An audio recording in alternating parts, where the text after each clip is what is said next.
grease monkey, Argo? I'm sorry, Mr. Thompson, sir. You asked why it's taking so long to fix. The answer's technical. Don't apologize. Just try using small words for me. The can's bust open in the oven because she's set to cook saltuna, which isn't what we've got. Mr. Thompson? I think there's someone here to see you. Focus, Miss Holcomb. You and I are still talking. Let's start over. Walk me through the process. Show me where it's going awry. Well, sure. It's, mostly on account of what we're feeding into the mechanism. It puts food in cans. We have food, we have cans. Why won't it work like we need? She's expecting saltuna of a certain size. We're filling the cans with, well, not fish.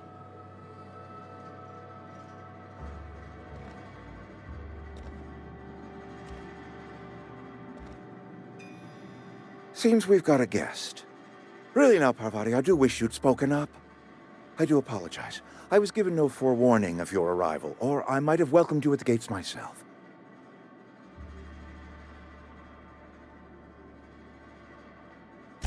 I'm Reed Thompson, Outpost Administrator. I must say, wearing a marauder's outfit is in very poor taste. I do wish you'd show your uniform a little more respect.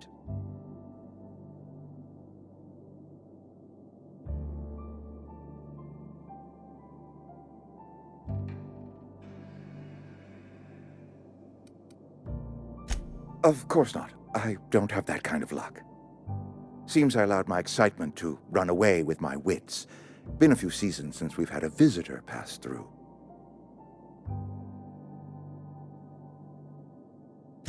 Only regulator we got is hooked up to the town transformer. Mr. Thompson ain't liable to be keen on dismantling it. I beg your pardon. I am most emphatically not keen on any such thing. I can't let you have our power regulator. But I happen to know of another one, and I happen to know exactly how you may retrieve it without frying yourself in the process.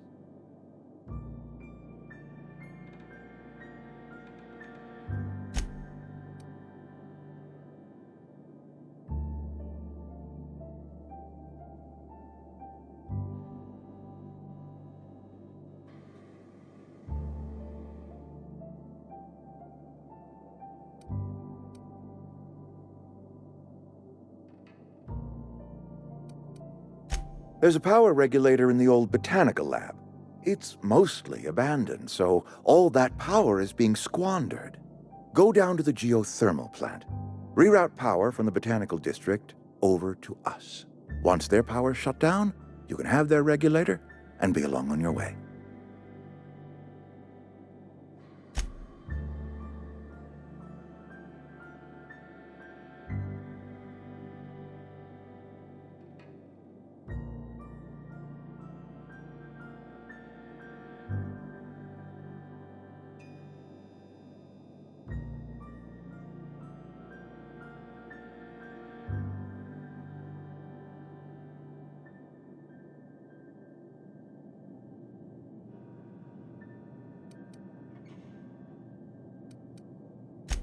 I was not entirely sure how to tell you this. The botanical labs are not legally inhabited, but there are people who live there.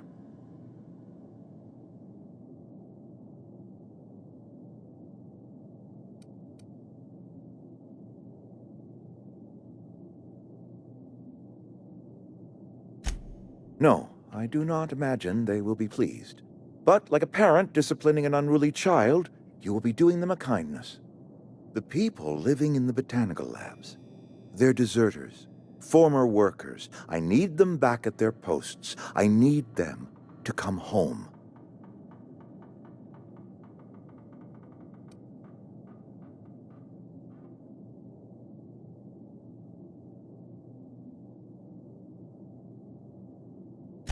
Edgewater is struggling. We haven't hit our production quota in years. If we don't meet our quotas this year, the company might shut us down for good. I need those workers back at their stations.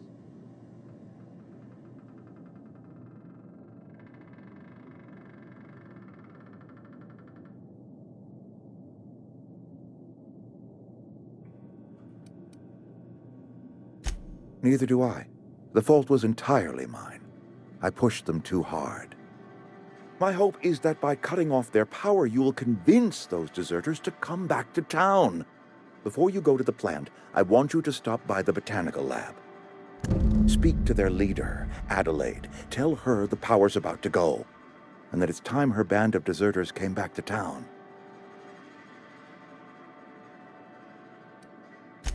Adelaide's older than the other deserters. She's dignified, kindly. From what I understand, her camp looks to her for leadership.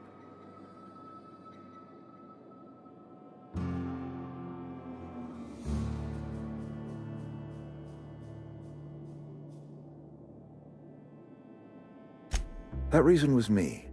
I asked too much and pushed too hard. But I am ready to make amends if they are willing to return to the fold. We belong to one community, the Spacer's Choice family.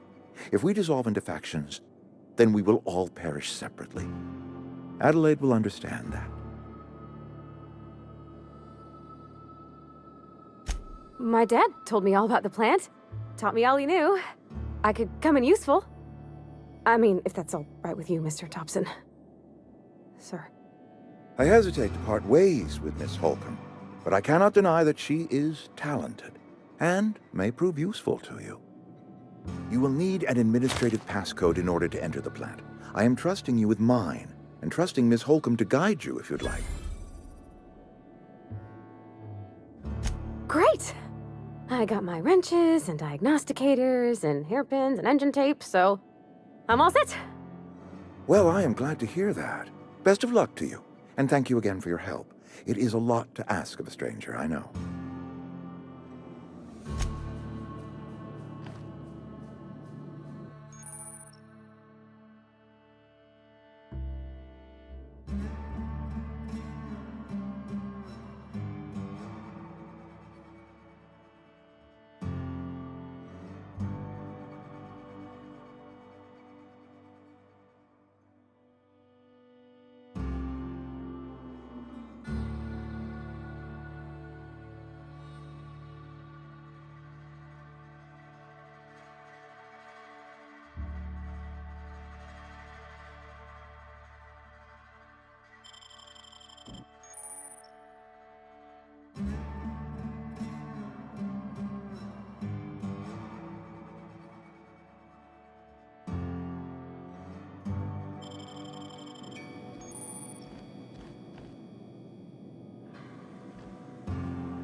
We better clear out of Mr. Thompson's office before we talk.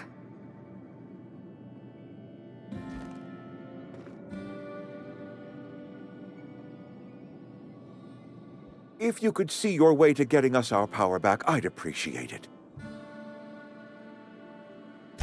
Go ahead.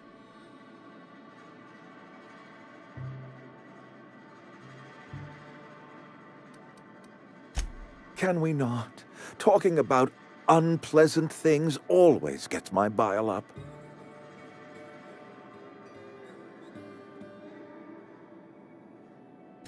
If I had enough medicine to treat everyone who fell sick, I would, but I don't. I can't save everyone.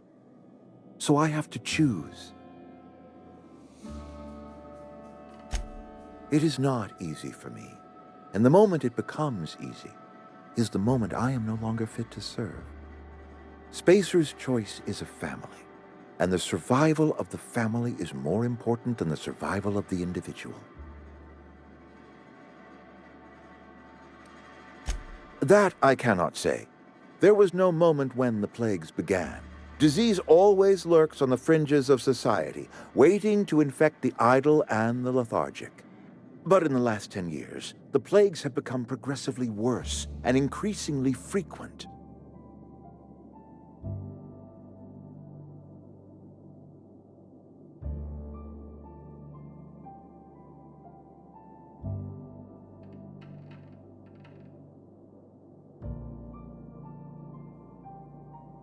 Corporate doesn't like us using the word should.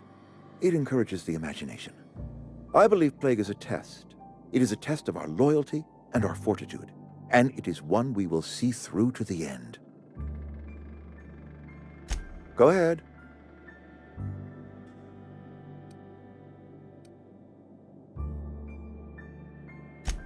It is my job to keep 2 eyes on my town. I am the steward of this place, and this is my watch post. I'm trying to remember 25 years, 26. When you get to my age, the years just rush by. You stop counting altogether. I remember looking out this window and seeing the veils spread out from horizon to horizon. We were a sprawling town. We were booming. Times change, people change, but the veil will always be here. Spacer's choice will always be here. Our work won't ever end. I take comfort in that.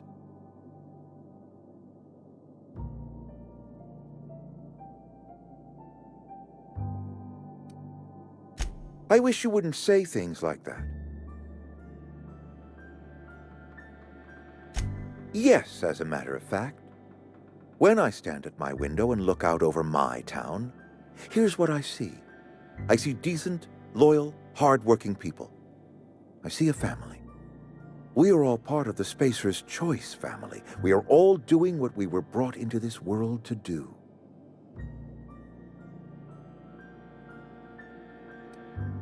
This is a Spacer's Choice town. We're all part of the Spacer's Choice family here. The company keeps us warm, keeps us fed, keeps us working. Loyalty's got nothing to do with it, friend. This is good old-fashioned gratitude. Go ahead.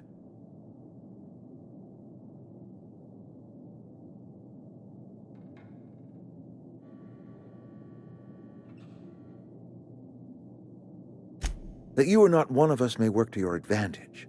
Adelaide and her folk loathed the people of Edgewater, you see. I admit the fault was mine. I'm about as diplomatic as a bristling canid.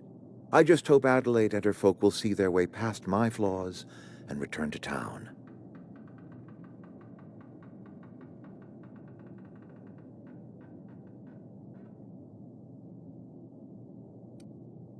Scripture tells us we all have our purpose in the world. Our work shows us that purpose. We should not have to move on from it. Yes, we have lost good workers to desertion. We have lost even more to plague. But it is why we must square our shoulders and carry on.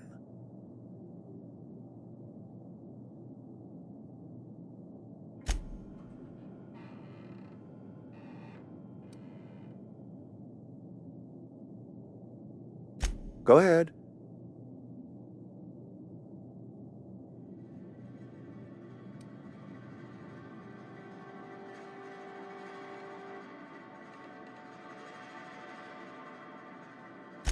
Adelaide was our only flavor specialist. We are a Saltuna canning institution. Saltuna without flavor is like a cysty pig without tumors, borderline inedible.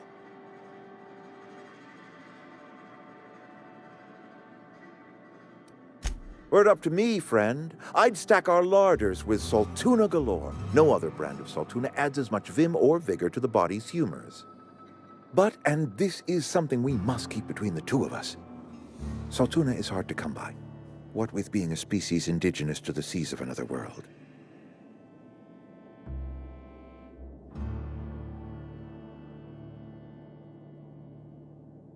Oh, we've scavenged together some organic material from the surrounding environs. Mostly organic, mostly local mushrooms.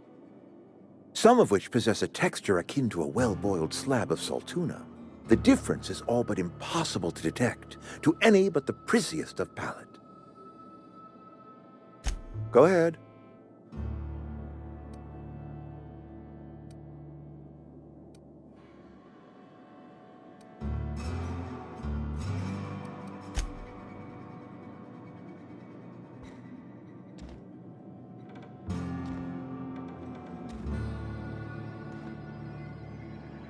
You're safer inside the walls.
mister, can we talk? Sorry. Let's talk when you're free.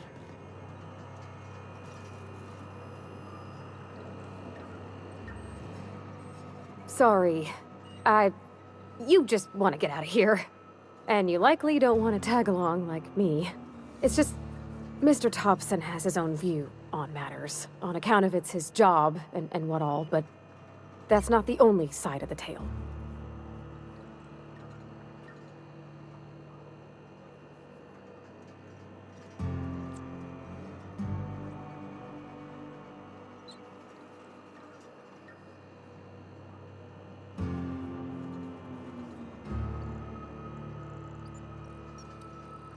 Oh, he ain't a liar. He believes every word he says. It's just, he doesn't always get where other folk are talking from. To Mr. Thompson, a person's a gear. It does its job quiet-like. If it squeaks or stutters, it gets replaced. The deserters are decent folk. I knew some of them before they left.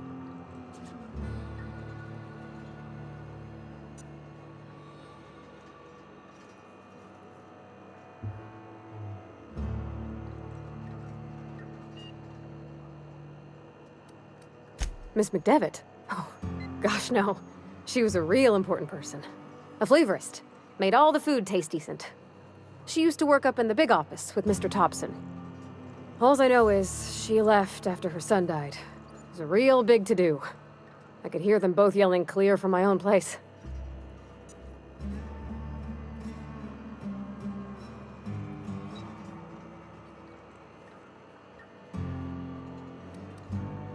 Can't say as I know. I wasn't there. The sound carried, but not the words. If Mr. Thompson ain't of a mind to tell you his own self, you'd best ask Miss McDevitt, if you can get out to her.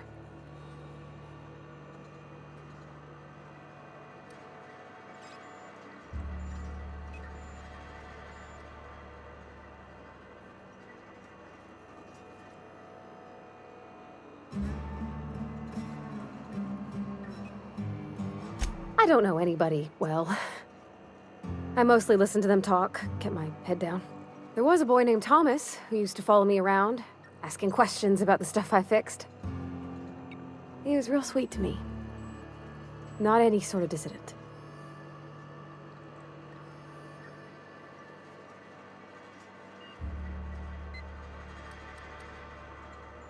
Mr. Thompson's aiming to take away their power.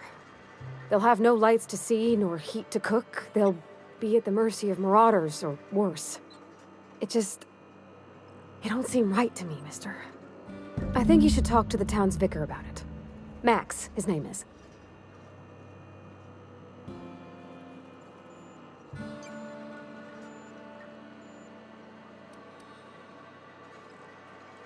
Books are for rich folk. I wonder what he wants with something like that.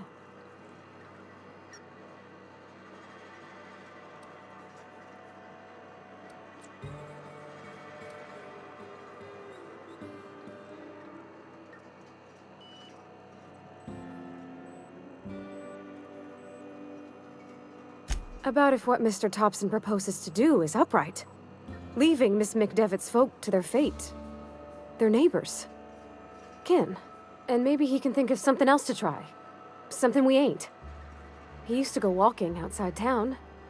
Maybe he found something that'll help. It's just an idea. That's all. Thanks, mister. I just think when you gotta make a decision that'll hurt somebody, it's best to think on the right and wrong of it. That's what my dad used to say anyways. Something you need?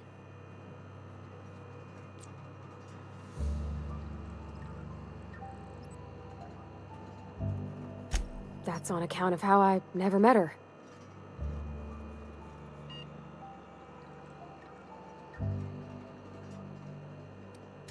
She was in another division of the Spacer's Choice family. She worked in the Vale a few months, sorting the cannery computers. Her contract said any kids she had, expected or not, belonged to her office from the time of conception. So when I was born, I got sent here. It's sensible. Dad just fixed machines. She did some kind of crazy math, high-level stuff. Better to raise me on his time than hers. Where are we headed?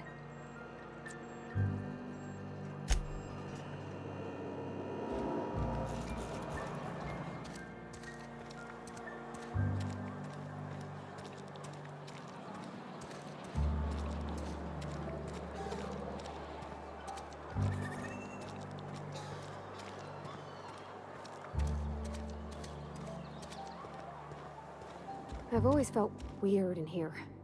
It's too clean.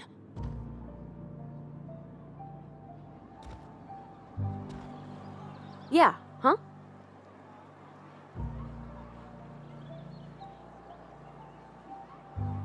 You mean about the mission being too clean?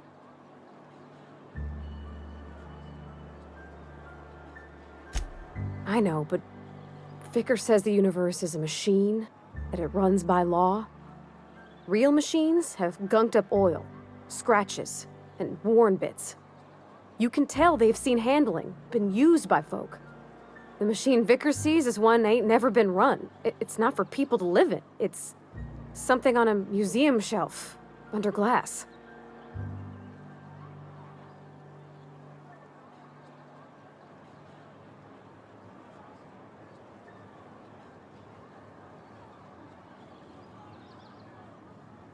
Fixing the universe is a job for somebody way better than the likes of me.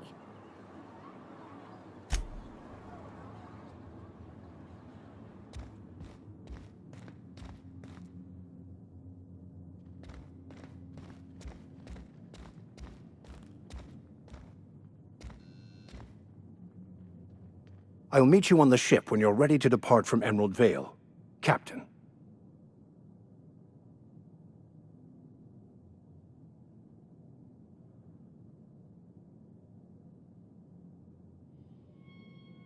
But what? I thought you would talk to him. You wanted to speak to me, Ms. Holcomb? Every time I've tried to engage you in conversation, you look at the floor, answer in single words, and slink away. I can't imagine what would be so grave as to drive her to my mission. What has Mr. Thompson asked you to do?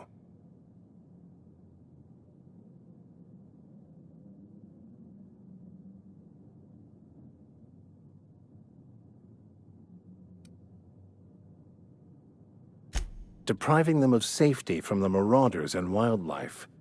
I can see why that troubles you. Miss Holcomb has a soft heart. Always has, if you believe the talk.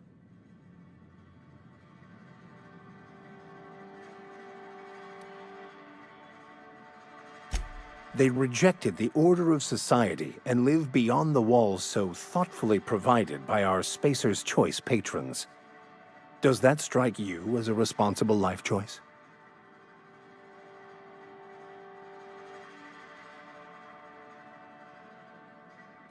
Assuming your goal is to save as many as possible, then you should bring everyone together. Send the power to Edgewater and convince the deserters to return to the fold.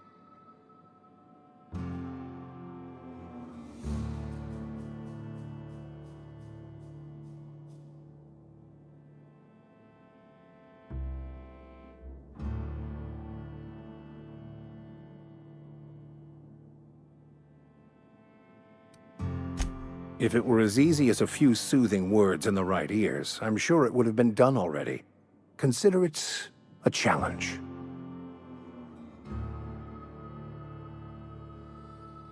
They who are not satisfied with their work are satisfied with nothing. No? How about, work fortifies the spirit. True exhaustion awaits idle hands.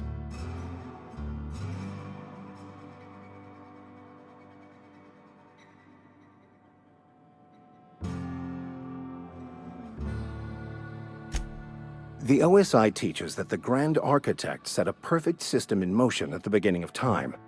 Contentment is found by accepting one's role in that grand plan.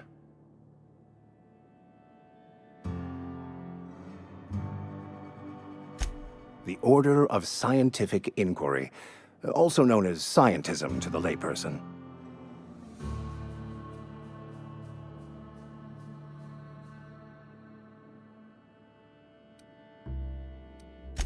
What would you like to discuss?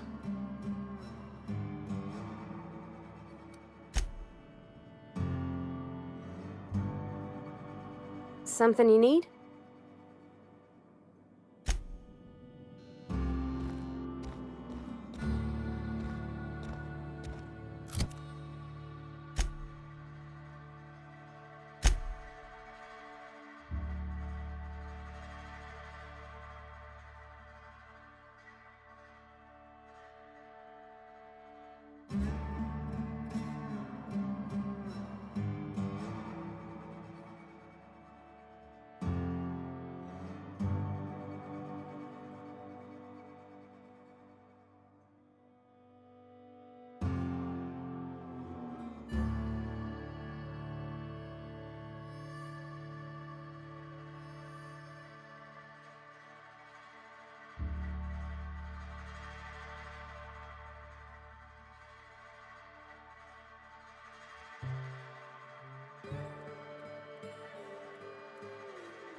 No problem. I'll head over.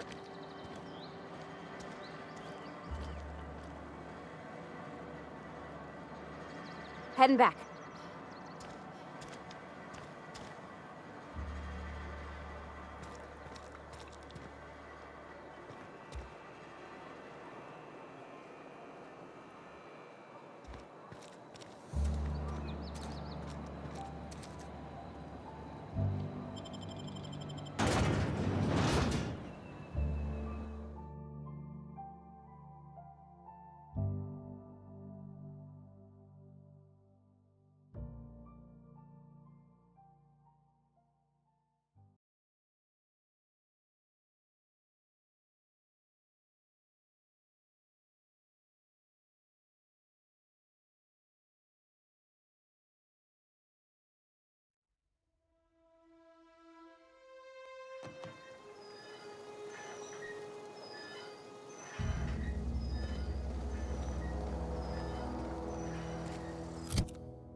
Move along, stranger. We don't want any trouble.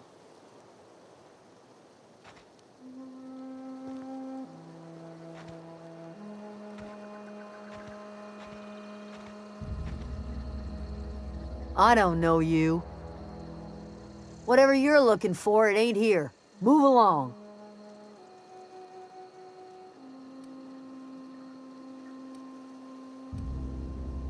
Answers, huh?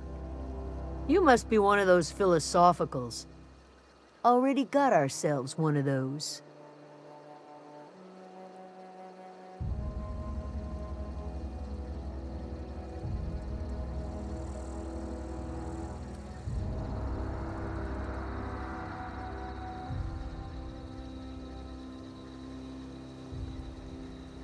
Yeah, that's us. And you can tell Thompson we're doing just fine by ourselves. If you're gonna start wandering around my camp, know that I got my sights on you. Over in the hothouse, tending crop. Enough with the questions. No offense, but I've got a lot on my mind.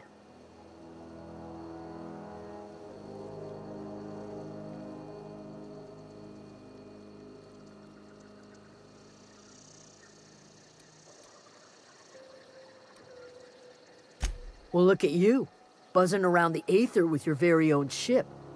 Rest of us gotta make do with the ground at our feet. No, I'm sorry. That was unworthy of me. Lady named Zoe went missing some nights ago. Just up and vanished without a trace. Now I'm pacing around wondering if marauders got to her.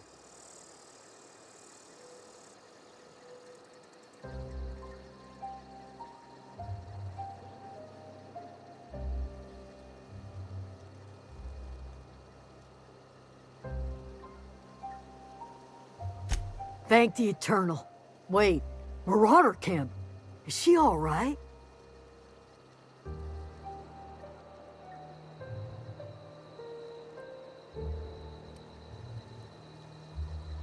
Queen of the Marauders, huh? That's what comes of watching serials. Rots your gray. If you could bring her home, I'd be obliged. And if you could cross off some Marauders on the way, I'd be much obliged.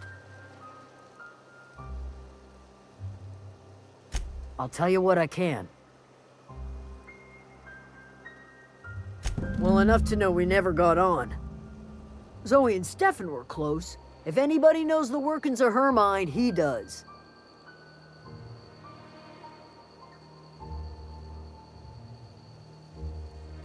She was lazy and thoughtless, but she's still one of our own. What is it?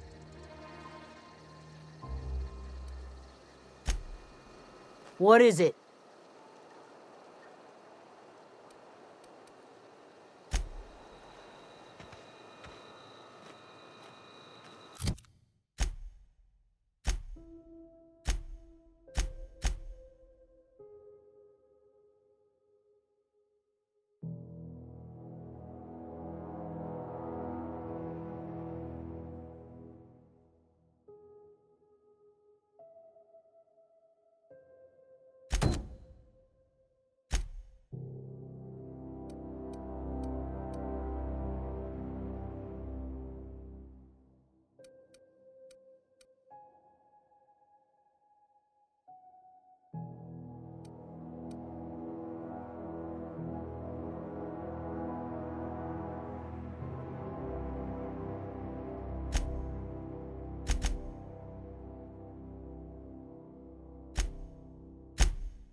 Keep your wits about you, friend.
If you're hungry, Stefan's got supplies.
Oh, that's Thomas.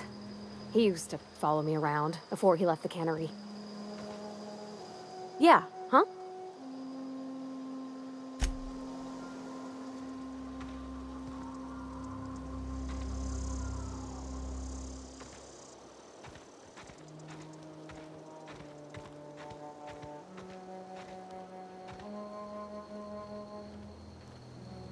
Keep your wits about you, friend.